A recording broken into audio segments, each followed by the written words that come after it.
Hi friends, क्या आप सफ़ेद पानी की समस्या से, ल्यूकोरिया से परेशान हैं? आप गायनेकोलॉजी से ट्रीटमेंट लेते हैं बट ये प्रॉब्लम बार बार हो जाती है। क्या आप इसकी वजह से कई बार आपके नीचे प्राइवेट पोर्शन से इतनी बदबू आती है, इतनी स्मेल आती है कि उसकी वजह से कई बार आप कई सोशल जगह पे किसी लोगों के पास में बैठने में आप थोड़ा सा शर्मिंदा महसूस करते हैं, या फिर इंटरकोर्स के टाइम में भी आपको थोड़ा एम्बरेसिंग फील होता है आपके पार्टनर के साथ में? If yes, then you are right channel right now.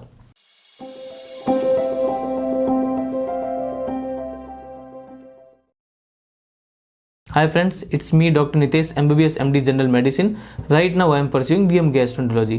आज मैं एक बहुत ही कॉमन टॉपिक के बारे में बात करूंगा जो कि लेडीज़ में एक समस्या पाई जाती है, ल्यूकोरिया, वाइट वेजाइनल डिस्चार्ज, और कई लोग इसको सफ़ेद पानी, श्वेत प्रदर, सफ़ेद धातु भी कहते हैं। ये बहुत ही कॉमन प्रॉब्लम है और बहुत सारे ये लेडीज़ में ये पाई जाती है और इसका ट्रीटमेंट लेते हैं और इसकी रिकरेंस बहुत ज़्यादा होती है।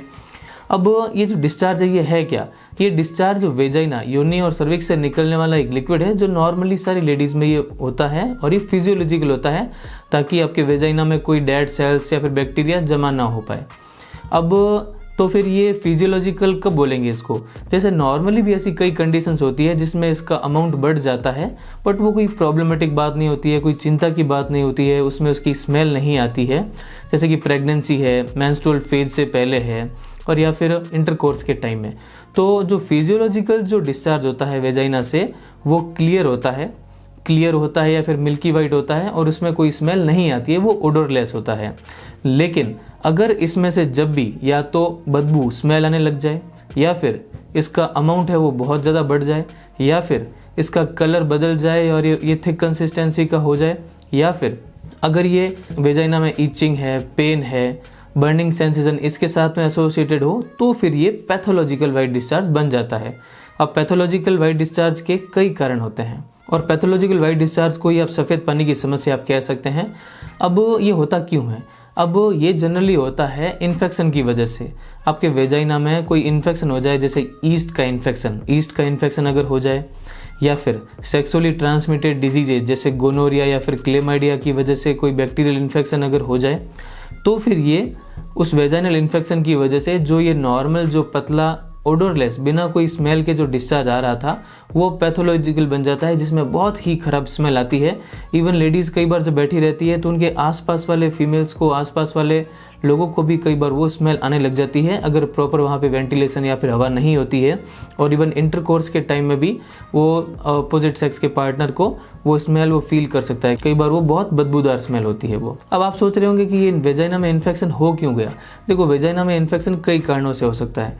या तो साफ़ सफाई का ध्यान नहीं रखा गया, जो पैड जो लगाए गए वो फ्रीक्वेंटली चेंज नहीं किए गए, या फिर प्रॉपर वेजाइनल हाइजीन नहीं रख पाए, या फिर आप डाइट प्रॉपर नहीं ले पा रहे हैं, आप हाइड्रेशन, पानी ज़्यादा नहीं पीते हैं, और या फिर कई लोगों में ये मल्टीपल सेक्सुअल पार्टनर्स की वजह से भी ये प्रॉब्लम हो सकती है। तो इससे मेन कंसर्न की अगर बात की जाए तो मेन कंसर्न क्या है? मेन कंसर्न इसके दो आते हैं, एक तो सोशल और एक मेडिकल। सोशल तो जो मैंने आपको बताया कि कई बार आप बैठे रहे हैं और आपके पास वालों को भी आपको एक बहुत बदबूदार स्मेल आ रही है, उनको लगता है कि ये स्मेल कहाँ से आ रही है, फिर आपको भी बड़ा एम्बरेसिंग लगता है। दूसरा इसका होता है मेडिकल कंसर्न। मेडिकल कंसर्न ये है कि एक cancer, CA cervix, carcinoma cervix, जो कि फीमेल्स में, लेडीज़ में जो सर्विक्स होती है, बच्चादानी के मुंह पे जो पोर्शन होता है उसको सर्विक्स कहते हैं। उसका cancer normally low socio economic status में ज़्यादा होता है, जो पुअर फैमिलीज होते हैं, या फिर वो लेडीज़ जो अपना वेजाइनल हाइजीन प्रॉपर नहीं रख पाते हैं, जिनमें वेजाइनल इन्फेक्शंस बार बार हो रहे होते हैं सेक्सुअली ट्रांसमिटेड डिजीज़ की वजह से, तो उनमें ये कार्सिनोमा सर्विक्स का कैंसर का चांसेस बढ़ जाते हैं। तो ल्यूकोरिया इटसेल्फ कैंसर की रिस्क को नहीं बढ़ा रहा है, लेकिन ल्यूकोरिया मेनली जिन कारणों से होता है, ल्यूकोरिया मेनली इन्फेक्शन की वजह से होता है, तो वो इन्फेक्शन कैंसर की चांसेस को बढ़ाते हैं। तो इनडायरेक्टली अगर आपका ल्यूकोरिया ठीक रहेगा इन्फेक्शंस को ठीक करके, तो फिर वो एक कैंसर के लिए भी रिस्क फैक्टर को आप कम करते हैं। तो ये इसका एक मेडिकल कंसर्न है। अब जो मैं खास बात इसके बारे में आपको मैं बताना चाह रहा हूँ वो इसके बाद के ट्रीटमेंट की। देखो, इसका ट्रीटमेंट के लिए आपको गायनेकोलॉजिस्ट से मिलना है। इसका ट्रीटमेंट प्रॉपरली और पूरा लेना बहुत ज़रूरी है। कई लोग क्या करते हैं, 4-5 दिन का ट्रीटमेंट लेते हैं और उससे ये वापस हो जाता है।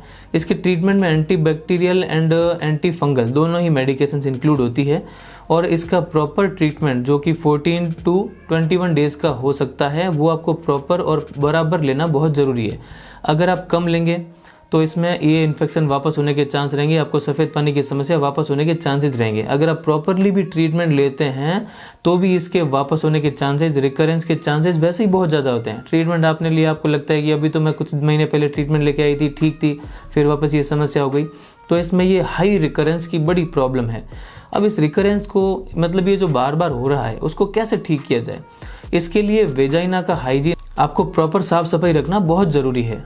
डिटेल में वेजाइनल हाइजीन के लिए आप वैसे गायनेकोलॉजी से बात करें बेटर रहेगा, बट इन शॉर्ट मैं आपको बताना चाहूँ कि एक तो आपको थोड़े साबुन और पानी से आपको आपके वेजाइनल पार्ट का, वल्वा का आपको अच्छे से साफ़ सफाई करनी चाहिए।